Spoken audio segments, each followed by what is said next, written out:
அரசு, ஒன்றிய அரசு, மோடி அரசு.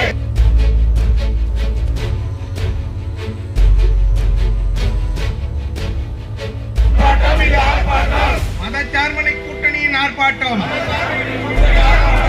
கேஸ் சிலிண்டர் தட்டுப்பாடு, அதை கண்டித்து திராவிட முன்னேற்ற கழகம் தோழமை கட்சிகளும் சேர்ந்து இன்றைக்கு ஒரு ஆர்ப்பாட்டம் நடத்துகிறோம். இந்த ஆர்ப்பாட்டத்தில் கலந்து கொண்டிருக்கிற அத்தனை தலைவர்களும் வருகிற தேர்தலில் நிச்சயமாக மீண்டும் தளபதி அவர்களை இந்த நாட்டுடைய முதலமைச்சர் ஆக்குவோம் என்று சூழ்நிலைத்துதான் இந்த ஆர்ப்பாட்டத்தை நடத்தி கொண்டிருக்கிறோம். 4 ஆண்டு முதலமைச்சராக இருந்தார் எடப்பாடி அவர்கள் இருந்தார்கள். அவருக்கு சொல்றாரு கேஸ் தட்டுப்பாடு உடனடியாக முதலமைச்சர் தலையிட்டு தீர்க்க வேண்டும் என்று சொல்றார். ஒன்றிய அரசினுடைய கட்டுப்பாட்டில் இருக்கிற பெட்ரோலியம் பொருட்களை மாநில அரசு கேட்டுக்கொள்ளதான் முடியும். நீங்கள் இது செய்து தாருங்கள் எங்களுக்கு மக்கள் என்று கேட்டுக்கொள்ள முடியும். ஆனால் தேர்தல் நேரம் என்ற காரணத்தால் அவர் உடனடியாக மாநில அரசை முதலமைச்சரை குறை சொல்லி பேசுகிறார். தினந்தோறும் காலையும் மாலையும் அவர்கள் பேசுகிறார்கள், பிரதமரோடு பேசுகிறார்கள், கூட்டணியை பற்றி பேசுகிறார்கள். இந்த மக்கள் மீது உண்மையான அக்கறை இருக்குமானால் அவர்கள் சொல்லலாம், எங்களுக்கு உடனடியாக இந்த எரிவாயுவை உடனே எங்களுக்கு அனுப்ப வேண்டும், தர வேண்டும் என்று சொல்லலாம்.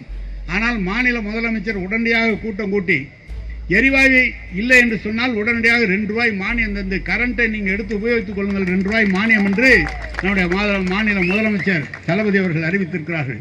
நான் இதே சொல்கிறேன் என்றால், மக்கள் மீது உண்மையான அக்கறை இருக்குமானால் அவர்கள் ஒன்றிய அரசை கேட்டு உடனடியாக பெற்றுத்தர வேண்டும். அவர்களுக்கெல்லாம் எப்படியாவது திமுகவை வீழ்த்திவிட்டு அவர்கள் வர வேண்டும் என்று நினைக்கிறார்கள். அது ஒருபோதும் நடக்க போறதில்லை. மீண்டும் தலைவர் அவர்கள் சொன்னது போல 200 தொகுதிகளில் வெற்றி பெற்று மீண்டும் தமிழ்நாட்டுடைய முதலமைச்சராக தளபதி அவர்கள் தான் வர இருக்கிறார்கள் என்பதை இந்த ஆர்ப்பாட்டத்தின் வாயிலாக தெரிவித்துக் கொண்டு வந்திருக்கிற தோழமை கட்சி தலைவர்களுக்கெல்லாம் என்னுடைய மனமார்ந்த நன்றியை தெரிவித்துக் கொள்கிறோம். எப்படி மக்களுடைய தேவைக்காக மேடை ஏறி ஆர்ப்பாட்டம் நடத்துகிறோமோ அப்படி இந்த மக்களுடைய தேவைக்கு பூர்த்தி செய்கின்ற வகையிலே யார் எதை சொன்னாலும் சரி அதையெல்லாம் புறந்தள்ளிவிட்டு நம்முடைய வெற்றி என்பதே ஒரே குறிக்கோளாக கொண்டு நம்முடைய கூட்டணி கட்சிகள் இணைந்து செயல்படுவோம். இது திமுக கூட்டணி கட்சி என்றெல்லாம் இல்லை. நம்முடைய ஜெரோம் அவர்கள் வந்திருக்கிறார், காங்கிரஸ் கட்சியுடைய மாநகர் மன்ற உறுப்பினர், காங்கிரஸ் கட்சியுடைய தலைவர்கள் எல்லாம் வந்திருக்கிறார்கள், அனைத்து தலைவர்களும் வந்திருக்கிறார்கள்.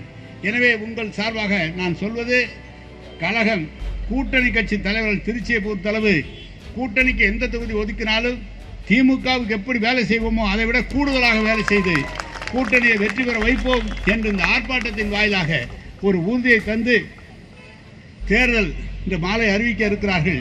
ஒற்றுமையுடன் செயல்படுவோம். இன்றையிலிருந்து 40 நாட்களுக்கு தூக்கம் எதுவும் இல்லை. காலையிலிருந்து பணி, அந்த பணியை வேற ஒன்றும் நம்ம செய்ய வேண்டியதில்லை. 5 வருஷம் முதலமைச்சர் செஞ்ச சாதனையை வீடு சொன்னாவே போரும். அவ்வளவு சாதனைகளை செய்திருக்கிறார்கள். தமிழ்நாடு முழுவதும் சாதனை செய்திருக்கிறார்கள். குறிப்பாக திருச்சி மாவட்டத்தில் 9 சட்டமன்ற தொகுதி இருக்கிறது. இந்த 9 சட்டமன்ற தொகுதியிலும் செய்திருக்கிற பணி என்பது 35,000 கோடிக்கு 5 வருடத்தில் செய்திருக்கிறார்கள். அவ்வளவு பேருக்கு பட்டா தரப்பட்டிருக்கிறது, அவ்வளவு பேருக்கு வீடு தரப்பட்டிருக்கிறது, அவ்வளவு கல்வி நிலையங்களும் தரம் உயர்த்தப்பட்டிருக்கிறது, புதிய கட்டிடங்கள் கட்டப்பட்டிருக்கிறது, புதிய பாலங்கள் கட்டப்பட்டிருக்கிறது, புதிய மருத்துவமனை 130 கோடி செலவிலே மருத்துவமனை, 130 கோடி ரூபாய் செலவிலே பாலம், 400 கோடி ரூபாயிலே கோரையாறு பாலம், மார்க்கெட், பஸ் ஸ்டாண்ட், டெர்மினல், நம்முடைய மாணவர்களுக்கு வேலைவாய்ப்பை தருகிற ஐடி பார்க் என்றெல்லாம் தொடர்ந்து இந்த திருச்சியை ஒரு தொழில் நகரமாக உருவாக்க நம்முடைய முதலமைச்சர்கள் உருவாக்கி தந்திருக்கிறார்கள். மக்களிடம் எடுத்துச் சொல்வோம். ஒன்றிய அரசு பராமுகமாக இருந்து நிதி நெருக்கடியை தமிழகத்திற்கு தந்திருக்கிறது. ஜல்ஜீவன் குடிநீர் திட்டத்திற்கு தரவில்லை, நேற்று கடிதம் எழுதுகிறார் முதலமைச்சர். நம்முடைய கல்வி நிதி தரவில்லை, கடிதம் எழுதுகிறார் முதலமைச்சர். கேட்டால் நீங்கள் மும்மொழி கொள்கையை ஒற்றுக்கொள்ளுங்கள் என்று சொல்கிறார்கள். அந்த கொள்கை தேவையில்லை, இருமொழி கொள்கையே போரும், நீங்கள் பணம் தரவில்லை என்று சொன்னாலும் சொல்லி முதலமைச்சர் சொல்லி இருக்கிறார்கள். எனவேதான் இந்த ஆட்சியை வீழ்த்துவதற்காக எத்தர்கள் எல்லாம் ஒன்று சேர்ந்து வருகிறார்கள், மாநாடு போடுகிறார்கள், கூட்டம் பேசுகிறார்கள். தேர்தல் நேரத்திலே நலத்திட்டங்களை அவர்கள் அறிவித்து செல்கிறார்கள். கலைஞர் தளபதி சொல்கிறார், மாதம் 1000 ரூபாய் தரேன், 3 மாதம் சேர்ந்து தரேன், நான் 2000 ரூபாய் சேர்த்து தரேன், 5000 ரூபாய் தரேன்னு. அவர் அது வரைக்கும் என்ன பேசினார், இவங்க எப்படி 1000 ரூபாய் பணம் தர முடியும்னு பேசின எடப்பாடி இப்போ அவர் 10,000 தரங்கிறார். எங்கேருந்து கொடுப்பாரு? எங்களை 1000 ரூபாய் கொடுக்க முடியாதுன்னு சொன்னவர் நீங்கள் எங்கேருந்து 10,000 ரூபாய் கொடுக்க முடியும்?